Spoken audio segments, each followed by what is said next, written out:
get you home. Don't get you home.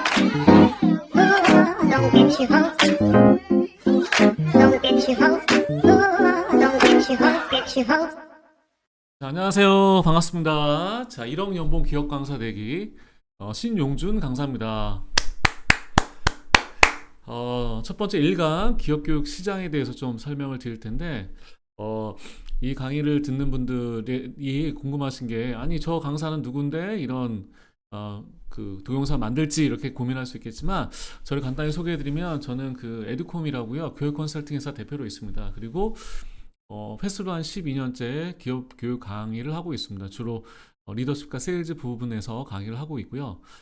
그런 부분에서 제가 컨설팅 회사도 운영하고 그 다음에 실제적으로 기업 그 교육 강사로 뛰고 있기 때문에 어떤 기업 강사가 어떻게 돼야 될지를 좀 잘 알려드릴 수 있을 것 같고요. 또 하나는 제가 예전에 처음에 그 강사 되려고 했을 때 어떻게 해야 되는지 전혀 모르겠더라고요. 정보가 없어가지고. 그래서 누군가의 도움이 필요했는데 그런 도움을 좀 더 드리고 싶어서 이런 과정을 만들었습니다. 그래도 아마 도움이 되실 거라고 생각하고 한번 제가 만든 내용들을 가지고 전달을 해보도록 하겠습니다. 일단은 여기 아마 그 교육을 받으신 분들은 다양할 텐데 제가 봤을 때는 처음 기업 교육 강사가 되고 싶어하는 분들이라든가 지금 시작을 해서 열심히 하고 계시지만 어떻게 이거를 좀 더 잘할 수 있을지 뭐 이런 부분들에 대해서 그런 어떤 강사분들이 계시다면 훨씬 도움이 되지 않을까 생각을 합니다. 일단은 그래서 먼저 기본적으로 기업 교육 시장을 좀 뭐 아시는 분들이 계시겠지만 좀 설명을 좀 드리려고 합니다. 자, 첫 번째 기업 교육 시장을 우리가 HRD라고 하죠. HRD는 Human Resource Development라고 인적 자원 개발이라는 말을 표현을 합니다. 일반적으로 HRD라고 하면 기업 교육 시장을 얘기한다. 참고로 HRM이라고 표현하는데요. Human Resource Management, 인적 자원 관리. 이건 뭐냐면 뭐 채용이라든가 평가라든가 뭐 승진이라든가 등등해서 실제 그냥 우리가 알고 있는 그 인사 시스템에 대한 얘기들을 같이 얘기를 하고 있죠. 그래서 HRD와 HRM은 좀 다른 부분이 있고 우리가 일반적으로 하는 기업 교육 시장을 HRD라고 표현을 하고 있습니다. 자, 형태별로 좀 그 다른 교육이 있는데 다 아시겠지만 일단 오프라인 교육이 있죠. 가장 일반적이고 대중화된 부분들이고 잘 아시겠지만 코로나 때문에 오프라인 교육이 많이 위축되고 있는 상황인데 하나 좀 제가 볼 때는 희망적인 소식은 개인적으로 생각했을 때 또 코로나가 좀 잠잠해지면 오프라인 교육 시장이 또 활성화가 되지 않을까 생각합니다. 그 다음 시장은 온라인 교육 시장인데 여전히 많은 그 규모의 시장이 있고 또 온라인도 보면 그 라이브 교육들이 있죠. 또 동영상 촬영 제작해서 만드는 경우도 있고 제가 지금 하는 교육은 온라인 교육 중에서 동영상을 만들어서 하는 교육이라고 보시면 될 것 같습니다. 그 다음에 워크샵 등 이렇게 교육 연계해서 하는 행사들이 있는데 요즘에 이렇게 트렌드를 보면 약간 이벤트성 교육들, 그러니까 이벤트인데 조금 교육의 효과를 높이려는 그런 행사들이 많이 있는 것 같고요. 그 다음에 어떻게 보면 어렵고 잘 모르시는 분야일 수 있는데 뭐 역량 진단이라든가 과정 개발이라든가 약간 컨설팅 관점에서 들어가는 그런 어떤 교육 시장이 또 있습니다. 역량 진단이나 과정 개발 등 같은 경우는 뭐 단독적으로 기업 교육 강사가 들어가기 힘들고요. 어떤 그 컨설팅 회사를 통해서 진행을 하고 있죠. 뭐 제 개인적인 생각할 때는 욕심을 좀 더 내서 내가 뭐 역량 진단 기반이라든가 과정 개발 등에 참여해서 나의 역량을 높이는 것도 좋지 않을까 생각합니다. 자, 다음은 주제별 교육인데요. 첫 번째는 보통 직무 교육을 많이 합니다. 직무 교육은 뭐 우리가 알고 있는 뭐 IT 교육이라든가 쉽게 얘기해서 내가 이 업무를 자체를 잘하기 위한 기본적인 교육들을 얘기하죠. 어떨 때는 세일즈 교육도 만약에 내가 영업을 하는 분들이에요. 영업하는 분이라면 세일즈 교육이 직무 교육이 될 수가 있겠죠. 아니면 내가 기획서를 작성하는 일이 메인 업무라면 기획력을 높이는 것도 직무 교육이 될 수가 있습니다. 그러니까 실제 나와 나의 직무와 직접적으로 연결되는 그런 교육을 우리가 직무 교육이라고 표현을 하고요. 그 다음이 소양교육이라고 표현하는데 좀 다양한 그 어떤 어휘로 표현이 되고 있는데 대표적인 게 리더십이죠. 실제 생각보다 리더십 교육의 시장이 굉장히 크고요. 그 이유는 기업에서 요구되는 가장 높은 수준의 어떤 교육을 리더십이라고 표현을 하기 때문입니다. 아시겠지만 특히 승진할 때라든가 아니면 팀장님이 됐다든가 뭔가 리더 역할을 잘해야지만 그 조직이나 기업이 성장할 수 있기 때문에 그 소양교육 중에 리더십 교육을 많이들 얘기를 하고 있습니다. 물론 뭐 다양한 소양교육이 있습니다. 뭐 최근까지 유행했던 뭐 인문학 교육이라든가 아니면 뭐 이분들의 어떤 스트레스 관리라든가 뭐 등등해서 직접적으로 직무에 연관되지 않고 어떤 직장 조직 생활을 잘할 수 있도록 도와드리는 그런 어떤 그 교육들을 우리가 소양교육 대표적인 게 리더십이라고 볼 수가 있죠. 그 다음에 법정 의무 교육이 있죠. 뭐 대표적인 게 아시겠지만 어떤 성희롱 방지 교육이라든가 그다음 보안 교육이라든가 요즘에는 뭐 힘희롱이라고요. 어떤 그 상사 입장에서 어떤 직원들을 만약 괴롭힌다 이런 것들을 하지 못하도록 하는 그런 교육들이 있습니다. 또 하나는 뭐 외국어라든가요. 최근에는 뭐 경력 개발에 관련된 그런 교육들이 있는데 주제별로 또는 형태별로 다양한 기업 교육이 있다라고 보시면 될 것 같습니다. 자, 다음은 그래서 이거를 저희가 확실하게 뭐 조사한 자료는 아니지만 예전에 한 자료를 보면 일반적으로 연 한 4조 정도 규모의 전체 통합적인 기업 교육 시장이 있다. 굉장히 큰 교육 시장이죠. 실제 우리 한국 사교육 시장 규모가 40에서 50조 정도로 추정한다면 그거의 한 10분의 1 정도 되지만 4조 정도면 굉장히 큰 큰 시장이기 때문에 내가 이 일을 잘만 한다면 굉장히 좋은 평가를 받을 수 있고 또 경쟁력이 있지 않을까 생각을 합니다. 자, 여기까지가 제가 간단하게 기업 교육 시장에 대해서 설명을 드렸습니다. 자, 다음은 그 기업 교육 대상을 좀 우리가 이해할 수 있는데 대체로 B2B라고 보시면 됩니다. 대표적인 게 아시겠지만 대기업이겠죠. 대기업 시장이 상대적으로 굉장히 크고요. 좀 전문적입니다. 대기업은 이렇게 생각하시면 되죠. 실제적으로 강사가 교육을 했는데 이 교육생들의 리더십을 더 많이 발휘하거나 매출을 올렸다. 그러면 직접적으로 기업의 성장에 효과적이기 때문에 높은 수준의 전문성을 상대적으로 요구하는 경우가 많이 있습니다. 그래서 가능하면 저도 이 대기업에서 강의를 계속 꾸준히 했지만 더 대기업에서 인정받는 강사가 되려고 노력을 하고 있습니다. 그 다음에 중소기업이 있고요. 근데 중소기업 같은 경우는 아무래도 경기에 좀 영향을 많이 받습니다. 그래서 지금 예를 들면 코로나 어떤 시점에서는 중소기업 교육들은 많이 좀 줄어든 상태지만 또 경기가 활성화되면 또 중소기업 같은 경우는 또 새로운 어떤 그 통찰이라든가 또 새로운 어떤 기술을 받아들이기 위해서 교육을 많이 진행을 하고 있습니다. 그 다음에 공공기관이죠. 뭐 우리가 알고 있는 뭐 공단이나 공사를 얘기할 수 있는데 여기도 굉장히 그 교육 수요가 굉장히 많습니다. 그래서 이 공공기관도 놓치면 안 될 것 같고요. 그 다음에 공무원 있죠. 지자체라든가 다양한 국가기관에서 강의를 할 수 있는 부분들이 있는데 일반적으로 공공기관이나 공무원을 좀 다른 분류로 생각하죠. 그러니까 대기업이 있고 또 공기관 이렇게 다른 부류로 생각을 하고 있는데 뭐 어떻게든 간에 내가 대기업에서 하든 중소기업이 되든 뭐 공기관이 됐던 내가 열심히 한다면 여러 군데에서 인정을 받았으면 굉장히 좋겠죠. 그 다음에 기타로 보면 단체라든가 협회가 있고요. 그 다음에 생각보다 굉장히 큰 시장이 병원이 큰 시장이 있고요. 그 다음에 대학교 교직원 등이 있습니다. 자, 이 정도로 제가 보면 기업교육 대상을 볼 수가 있고요. 그렇다면 이거를 우리가 좀 이해해야 되는 부분이 직접적으로 이 기업과 내가 강사로서 뭔가 계약이 돼서 강의하는 경우가 있고요. 또 하나는 주요 HRD 컨설팅 회사를 통해서 내가 강의를 진행하는 게 있습니다. 차이는 이렇게 보시면 돼요. 기업교육 대상은 내가 직접적으로 나를 팔아야 되지만 HRD 컨설팅 회사는 직접적으로 나를 팔아주는 거죠. 그러니까 약간 매니저 역할을 해주는 거죠. 가능하다면 둘 다 가는 게 좋은데 예를 들면 어떤 분들은 아, 그러면 HRD 컨설팅 회사에서는 어느 정도 수수료를 떼고 주는데 당연히 기업을 직접 하는 게 좋지 않습니까? 이렇게 생각할 수 있지만 제가 이렇게 컨설팅 회사도 해보고 강사도 이렇게 해보고 저 같은 경우도 직접 개인적으로 가는 그 회사들이 많이 있고요.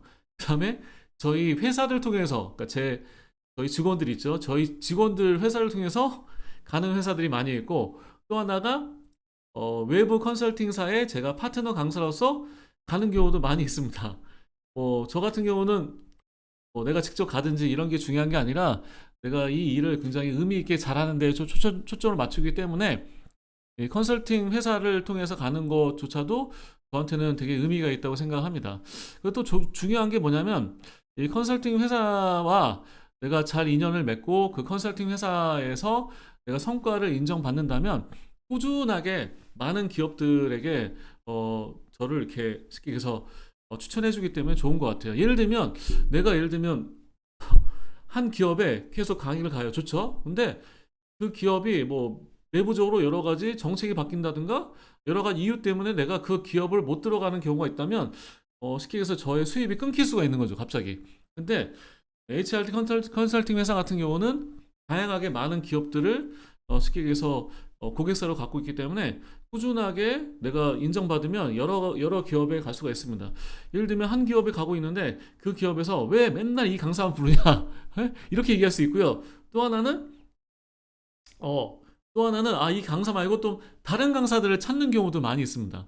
그런 것들을 우리가 생각했을 때 꼭 내가 기업을 직접적으로 거래해서 강사료를 좀 많이 받아야지. 뭐 당연히 좋은 일이지만 그 외적으로도 컨설팅 회사를 통해서 하는 것도 효과적인 방법이라고 생각하는데요. 다들 아시겠지만 참고로 좀 유명한 컨설팅 회사 몇 개를 소개해드리면 멀티캠퍼스와 휴넷이 있죠. 뭐 가장 영향력이 있는 회사라고 생각하고 저도 운이 좋게도 이 두 개 컨설팅 회사와는 파트너 강사로 제휴가 되어 있습니다. 물론 회사도 마찬가지고 그 다음에 약간 공공기관적인 성격이 있는 데가 한국생산본부라든가 뭐 능률업회도 있고요.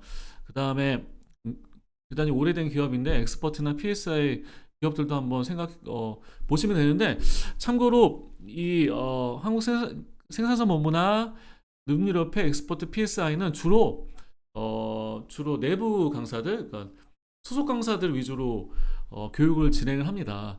그래서 가능하면 내가 만약에 좀 이 시장에 발을 들이고 싶다면 이쪽 컨설팅 회사에 소속 강사로 하는 것도 좀 성장하기에는 좋은 것 같습니다. 뭐 어차피 제가 지금 드린 얘기들이 뭐 실제적으로 도움이 돼야 되니까 제가 그냥 톡 까놓고 말씀을 드리면 처음에 성장하고 배우기에는 이런 어떤 영향력 있는 컨설팅 회사의 내부 강사로 성장하다가 나중에 내가 좀 프리로 뛰고 싶다. 그때 가서 나와도 되는 것 같은데 처음부터 이렇게 프리로 하기에는 참 어려운 부분들이 있어요. 뭐 가장 큰 어려움은 뭐냐면 내가 생각하는 것보다 시장에서 그렇게 나를 불러주거나 인정해주지 않는다는 겁니다.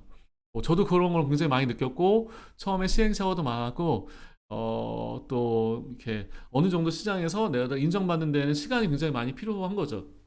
그러니까 처음부터 이렇게 프리랜서 강사하는 거는 좀 어려운 부분들이 있기 때문에 생산성 본부나 능률업회, 뭐 엑스퍼트, PSI의 파트너 강사로 되는 것도 참 좋은 것 같습니다. 물론 거기서 나를 인정해서 채용을 해야 되겠지만 한번 문을 두드려 본다면 생각보다 좋은 기회들이 있을 것이라고 생각을 합니다.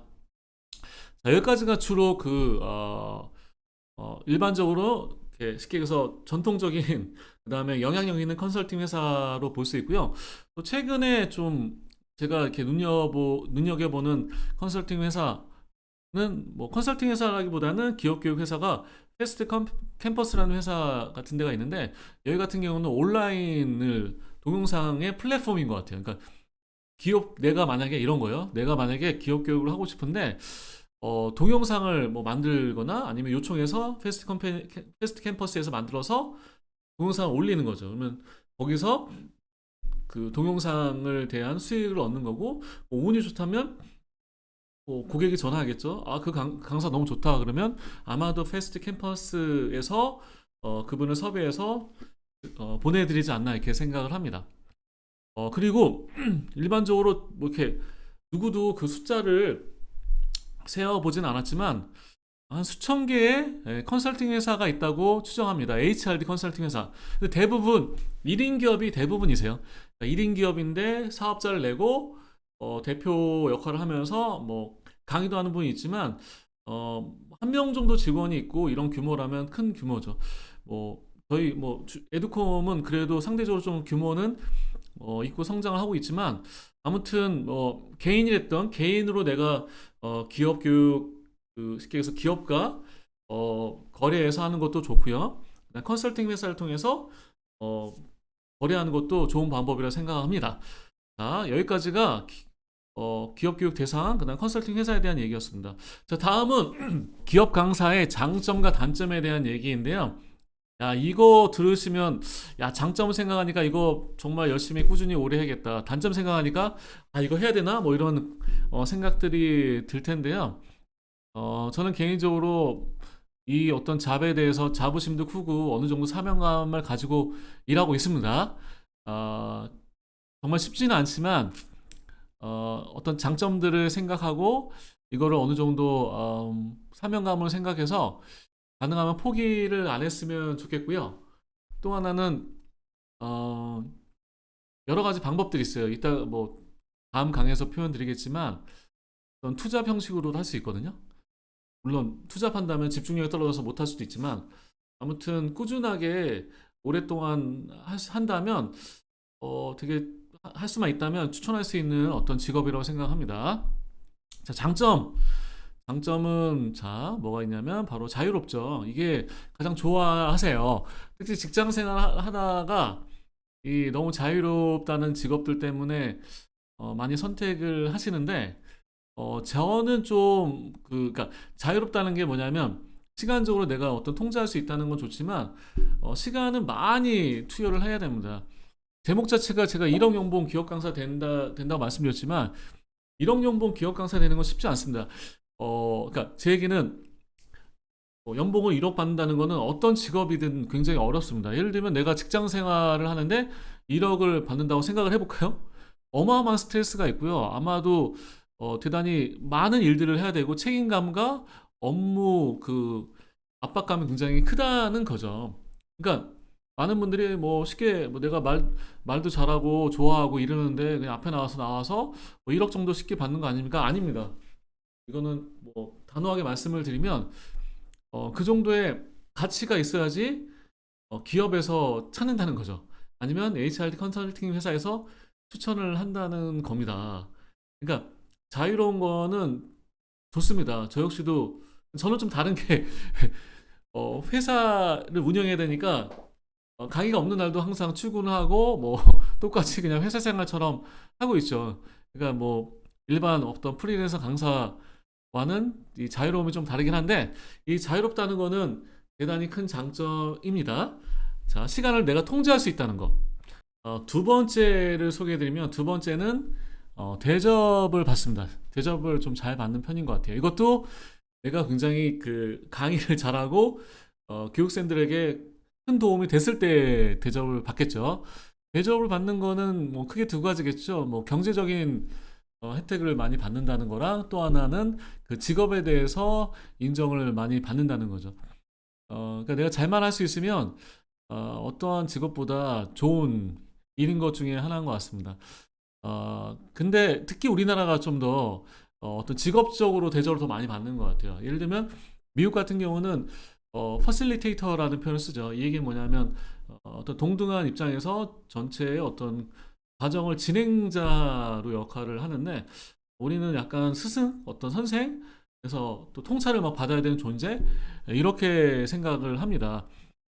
그래서 만약에 그냥 뭐 퍼실리테이터로 했을 때 그 강사에 대해서의 어떤 평가보다는 정말 그 깊이 있는 통찰과 도움을 주기를 받는다는 거죠. 그런데 저 개인적으로 생각했을 때는 어떤 굉장히 뿌리 깊은 유교 어떤 유교주의적인 사고인데 산업공사 그러니까 선생이 되게 중요하다는 건데 뭐 제가 뭐 그게 잘못했다는 게 아니라 어떤 그 동양적인 사고에 봤을 때는 어떤 강사라는 직업이 좀 더 대접받지 않나 생각을 합니다. 어, 참 좋죠. 그 다음에 가장 좋은 거 하나, 나도 같이 성장한다는 거죠. 이게 강사님들 보면 제가 주위에 많은 강사님들 보면 공부를 많이 하세요. 저도 열심히 그래도 공부 열심히 하고 있습니다. 보기보다 하는데 그러면서 성장하고 저도 이게 참 신기하게도 그 리더십 강의를 이렇게 하는데 어떻게 자꾸 리더십을 강의를 많이 하더라고요. 하면서 공부하고 시행착오하면서 제가 리더십이 좀 많이 오른 것 같아요. 옛날보다는. 그렇다고 제가 뭐 어마어마한 리더는 아니지만 리더십이 많이 올라가지고 다행히 어느 정도 조직도 일구고 직원들과 함께 일을 하는 거 보면 분명히 이거는 가장 큰 장점이죠. 나도 함께 성장한다. 근데 여기서 또 하나 좀 반대로 내가 만약에 성장하지 못하면 좋은 강사로 꾸준하게 어떻게 보면 생존하기가 어려운 거죠. 그러니까 나도 성장을 또 계속적으로 의무적으로 또 해야 된다는 그런 관점으로 볼 수 있습니다. 장점을 정리하면 상대적으로 좀 자유롭습니다. 또 하나는 내가 잘만 한다면 대접받을 수 있어요. 여러 가지 면에서. 그 다음에 또 하나는 나 역시도 뭐 여러 가지 분야 또 인간으로 성장할 수 있고요. 또 어떤 직업인으로 성장할 수 있다는 굉장히 큰 장점이 있습니다. 자, 여기까지는 누가 봐도 너무 좋죠. 야, 이런 장점만 생각하면 와, 기업 강사 너무 좋다라고 생각할 수 있지만 단점들이 있습니다. 단점은 일단은 이 수입이 불규칙하죠. 야, 이게 직장 생활할 때는 꾸준하게 나오는 돈이 있지만 이게 어떨 때는 뭐 수입이 굉장히 적을 때도 있기 때문에 어렵죠. 저의 사례를 알려드리면 굉장히 오래전에 10년 더 된 것 같습니다. 그때가 2월 달이었어요. 2월 달. 강사 시작한 지 한 6개월이 채 안 됐습니다.